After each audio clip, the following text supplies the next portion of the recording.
Hello दोस्तों, मैं हूँ ऋषभ चौहान और आप देख रहे हैं लर्न चैनल। तो आज के इस वीडियो में हम नेटवर्किंग के इस पार्ट में पढ़ेंगे कि इंटरनेट की हिस्ट्री क्या है और इंटरनेट के बारे में कुछ आपको मैं ओवरव्यू देने वाला हूँ कि कौन इसको ऑन करता है या कोई ऑन करता है भी नहीं, क्या क्या इसके कंसेप्शन है, क्या हिस्ट्री है इसकी, तो कैसे आप इंटरनेट से कनेक्ट होते हो। मतलब ओवरऑल जो नेटवर्किंग जो डिवाइसेज होते हैं वो हम बाद में बात करेंगे, लेकिन जो आपका इंटरनेट वो कैसे पहुंचता है आपके घर पे, क्या क्या तरीके होते हैं, तो इसके बारे में बात करने वाले हैं।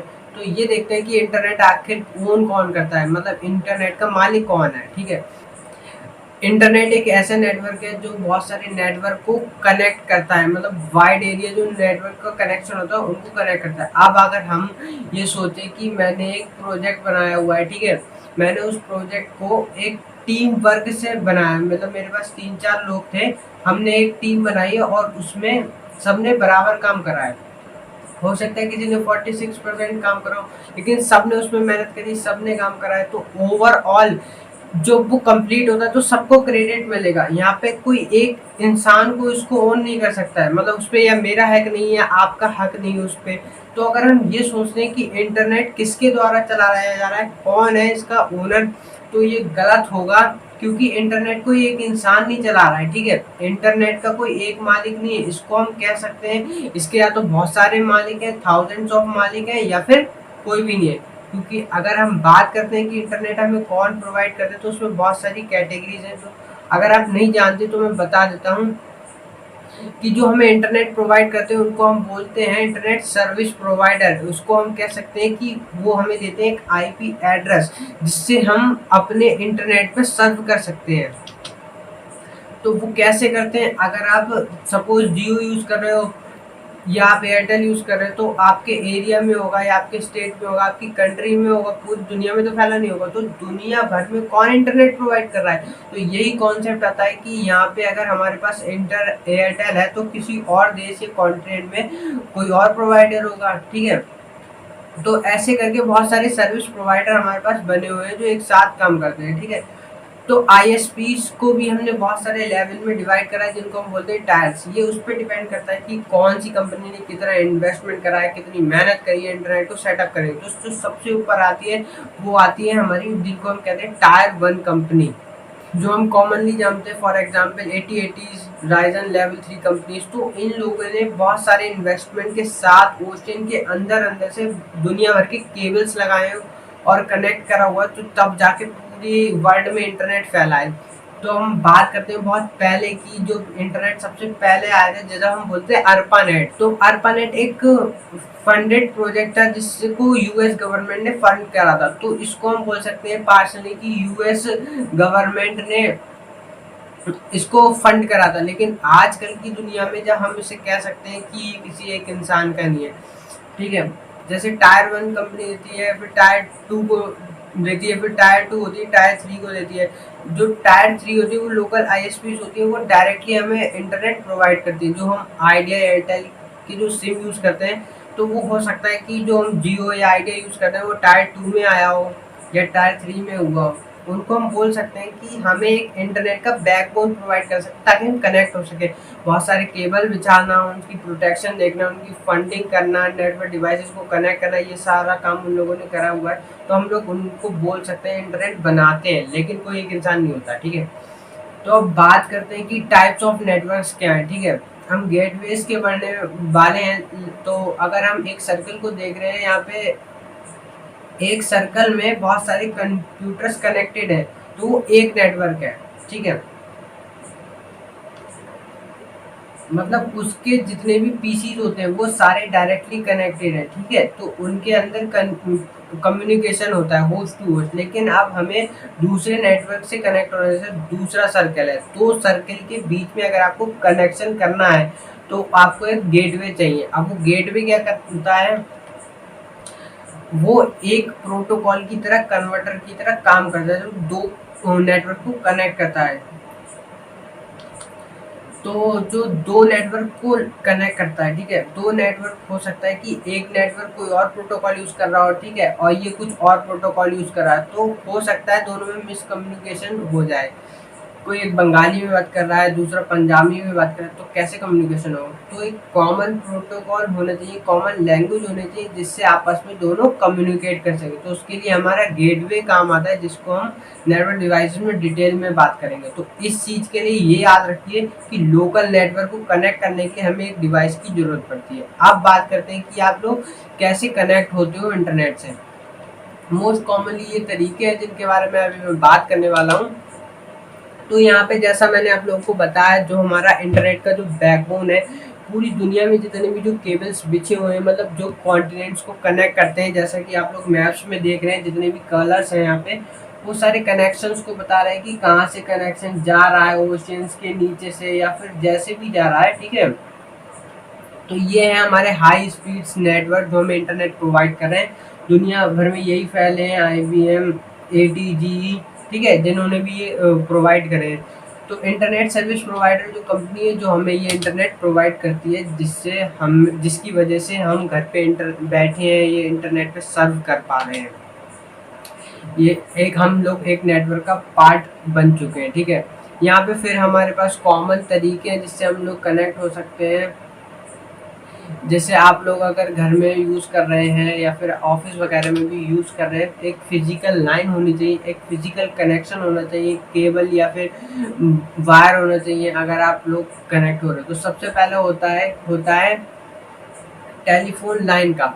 जो आपके घर में टेलीफोन या लैंडलाइन फ़ोन होता है, जिसके लिए आपको कोई कनेक्शन लेना पड़ता है, उसी से हम इंटरनेट भी चला सकते हैं।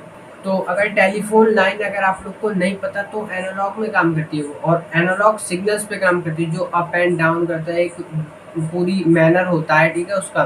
तो हम लोग उसमें वॉइस कम्युनिकेशन करते हैं। लेकिन कंप्यूटर की जो भाषा है, वो सिर्फ 0 और 1 समझता है, वो एक बाइनरी लैंग्वेज है, ठीक है, हाई पल्स लो पल्स ही समझता है। तो एनालॉग को डिजिटल में कन्वर्ट करने के लिए, उसके लिए हमारे पास एक डिवाइस होना चाहिए, क्योंकि जो हमें टेली कम्युनिकेशन करना है वो एक डिजिटल करना है। तो कन्वर्जन के लिए हम एक डिवाइस को यूज़ करते हैं, जिसको हम कहते हैं मॉडेम, ठीक है। मॉडेम का फुल फॉर्म होता है मॉड्यूलेटर और डिमोड्यूलेटर। तो फोन मॉडेम क्या करता है, जो टेलीफोन सिग्नल्स होते हैं उन्हीं का यूज़ करके हम इंटरनेट को इस्टेब्लिश कर सकते हैं एक फ़ोन मॉडेम के थ्रू। लेकिन इसका एक ड्रॉबैक ये है कि टेलीफोन का एक ट्रेडिशनल वे है, जो मतलब पुराने ज़माने में टेलीफोन लाइन्स यूज़ होती थी, वो उसके लिए हमें जो बैंडविड्थ जो हमें मिलता था, वो बहुत कम मिलता था, क्योंकि जो फ्रिक्वेंसी होती थी टेली कम्युनिकेशन के लिए, वो बहुत ही कम होती थी। तो उस हिसाब से हम लोग को बहुत ही कम स्पीड मिलती थी, ठीक है, तो हम सही से सर्व नहीं कर सकते। तो उसी के बाद हमारे पास एक नया आया, वो आया डिजिटल सब्सक्राइब लाइन, DSL। तो एक ये मॉडल तरीका है इंटरनेट से कनेक्ट होने का, जो मोस्ट घरों में आजकल यही यूज़ हो रहा है। तो कुछ ये भी वही है, वैसे ही काम करता है, टेलीफोन लाइन्स को यूज़ करता है ये भी। लेकिन इसमें डिफरेंस ये है कि ये जो कॉपर जो फ़ोन लाइन्स होती हैं, उनमें क्या होता है कि हम जानते हैं कि जो टेलीफोन कम्युनिकेशन होता है, वो बहुत ही लो फ्रिक्वेंसी पे काम करता है, मतलब अप्रॉक्सीमेटली 3000 हर्ट्ज़ के ऊपर वो नहीं जाता। लेकिन जो कॉपर फ़ोन लाइन की जो बैंडविड्थ होती है, वो जा सकती है सेवरल मिलियंस ऑफ हर्ट्ज़ तक। तो मिलियंस ऑफ हर्ट्ज़ और 3000 हर्ट्ज़ में कितना डिफरेंस है, ये आप लोग सोच ही सकते हैं। तो सिर्फ 3000 हर्ट्ज़ ही हमारे यूज़ हो रहे हैं, बाकी भी जितने भी फ्रीक्वेंसी बैंड्स हैं, वो सारे वेस्ट हो जा रहे हैं, वो आपके यूज़ ही नहीं कर रहे। तो उसके लिए हमें यूटिलाइज़ करने के लिए हमको सेम लाइन यूज़ करते हैं इंटरनेट कम्युनिकेशन के लिए। तो यहाँ पे यहाँ पे तो जो हमारा DSL होता है, उसमें क्या होता है, जो रेगुलर जो कॉपर लाइन्स होती हैं फ़ोन्स की, उसमें उसके थ्रू हम जो डेटा ट्रांसफ़र करते हैं डिजिटली, उसकी बैंडविड्थ को हम अलग से यूज़ करते हैं। मतलब उसी एनवायरनमेंट में आपका वॉइस भी चलेगा, आपके टेलीफोन भी चलेगा, और उसी एनवायरनमेंट में आप इंटरनेट भी सर्च कर सकते हैं उसी केबल से। तो उसके भी टाइप्स होते हैं, ADSL और DSL। जो ADSL है, उसमें आपको डाउनलोड स्पीड मिलती है 9 Mbps की, और अपलोड होती है मेरे ख्याल से 640 शायद ऐसे आती है, ठीक है।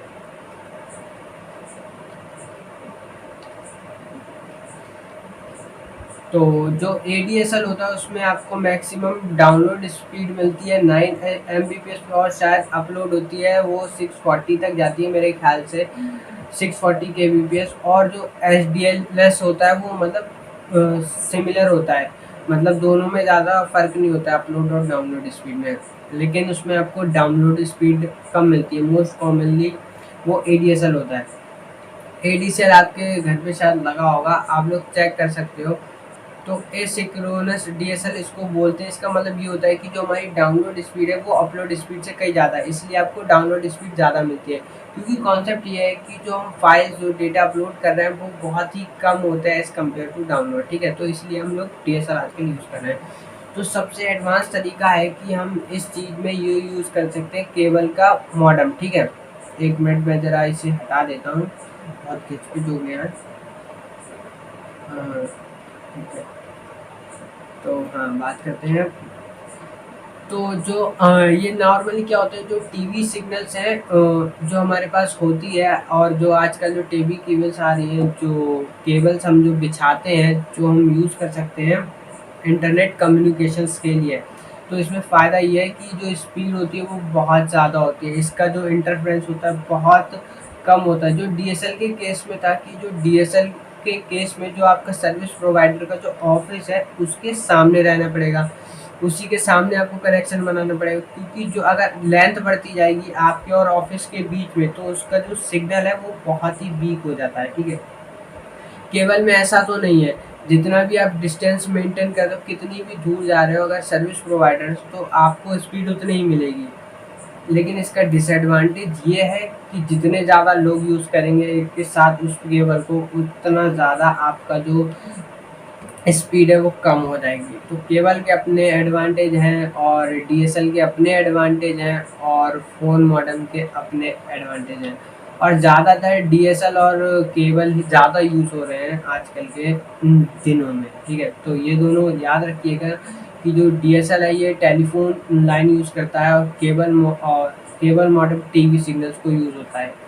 अब दोस्तों, अब एक हम नई टर्म यूज़ करते हैं जो हम बोलते हैं ब्रॉडबैंड, ठीक है। अब ब्रॉडबैंड आप लोगों ने सुना ही होगा कहीं ना कहीं। तो यहाँ पे ब्रॉडबैंड का सिंपली मतलब ये है, उसका जो कनेक्शन होता है उसकी स्पीड बहुत ज़्यादा होती है।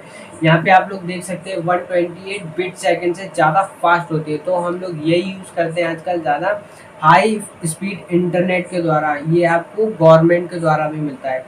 और ब्रॉडबैंड कुछ नहीं है, DSL ले लो या फिर एक केबल ले लो, वही कॉन्सेप्ट यूज़ कर रहा है ब्रॉडबैंड। हम लोग उसको DSL ना बोल के ब्रॉडबैंड बोलते हैं। तो जैसा कि मैंने आप लोग को बताया था कि डाउनलोड स्पीड बहुत ज़्यादा वेरी करती है अपलोड स्पीड से। तो कॉमन जो लोग यूज़ कर रहे हैं आजकल ऐसा ही होता है DSL में। तो अपलोड स्पीड कम होती है डाउनलोड से, और अपलोड के डाटा हमारे पास कम होती है, इसलिए हम जो ये लोग होते हैं वो अपलोड स्पीड को कम रखते हैं कंपैरिजन टू डाउनलोड स्पीड, ठीक है। वह बहुत सारे रीजन्स में अपलोड स्पीड तो बहुत ही कम होती है, ठीक है।